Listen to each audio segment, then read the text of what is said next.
मैं सवाल ले लेता हूँ यूसुफ जी का, जावा विथ यूसुफ इनका नाम क्या है? शायद यूसुफ जी ही हैं।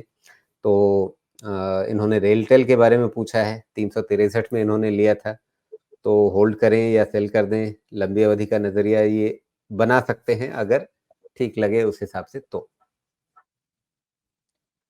देखिए, ये सब मैंने जैसा आपको बताया, मुझे बस इतना ही समझ में आ रहा है, बिकॉज़ और कोई रीज़न मुझे नहीं समझ में आता कि पीएसयूज़ का इतना ज़्यादा प्राइस मूवमेंट क्यों हो रहा है। प्रीमियम वैल्यूएशन प्रीमियम मिल रहा है, तो 2 तरीके हैं ना, एक चीज़ तो हम कह सकते थे कि प्राइस बढ़ रहा है लेकिन अर्निंग इतनी बढ़ रही है कि पुराने टाइम का ही साल डेढ़ साल पुराना वाला ही इनको पी मल्टीपल मिल रहा है या ईवी रिटर्न मिल रहा है, वो तो मिल नहीं रहा है, नया मिल रहा है। इसका मतलब ये है कि अर्निंग्स भी बढ़ रहे हैं और वैल्यूएशन की री-रेटिंग भी हो रही है, तो दोनों हो रही है। तो इसके अंतर्गत मैं यही कहूँगा कि स्ट्रेच बहुत ज़्यादा होता जा रहा है और पीएसयू का वैल्यूएशन इतना ऐसा कब तक रहेगा मुझे नहीं पता है।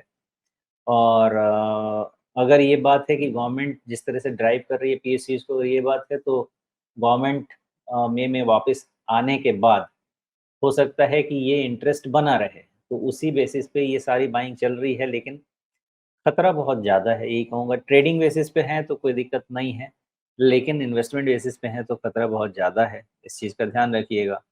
2 चीज़ है रेलटेल में समझ में आता है, एक तो ये है कि 480 से 500 के बीच में जाके रुकना चाहिए और मैक्सिमम एक्सटेंशन जो इसका पॉसिबल हो सकता है वो 5 टुवर्ड्स 550 तक हो सकता है, जो कि कंप्लीट साइकिल वाइकल इसका खत्म कर देगा। ये अपर साइड दिखता है। लोअर साइड यही दिखता है कि आज का जो ओपन है ये पहला सपोर्ट है, लेकिन वो उतना स्ट्रॉन्ग नहीं है, वो मोमेंटम वाला सपोर्ट रहेगा आज का ओपन।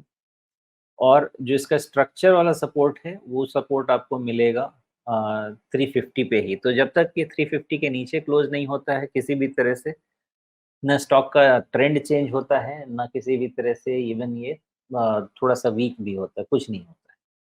तो 2 जी। चीज़ें ही इसमें दिखाई देती हैं और अपसाइड इसका साइकिल पोटेंशियल 550, 560 ये सब रेंज है अभी बचा हुआ। आएगा नहीं आएगा वो वक़्त बताएगा, उससे ज़्यादा महँगा तो होता जा रहा है ये सब बहुत ज़्यादा। जी। तो इनका जो सवाल था अगर मुझे ठीक से ध्यान है 363 का शायद इनका खरीद भाव था। अभी इनका सवाल मेरे सामने चूँकि शायद 363 का ही सवाल था। हाँ, बिल्कुल।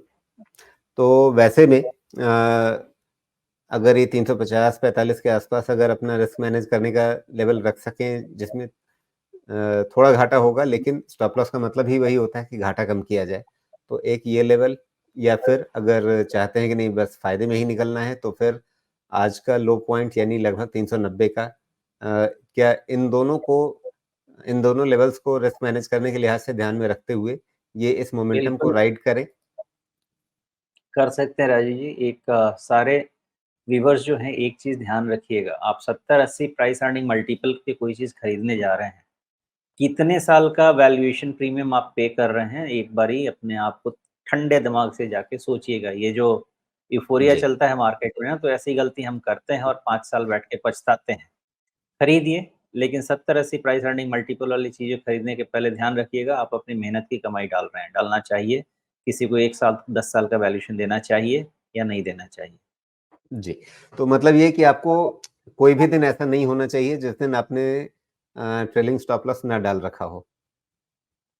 बिल्कुल राजीव जी, इसमें अर्लीस्ट आप निकल जाएँ, मतलब आप ज़्यादा से ज़्यादा शर्ट निकले, बाकी अगर बनियान पैंट निकलने लगे उतना वेट करेंगे तो दिक्कत हो जाएगी।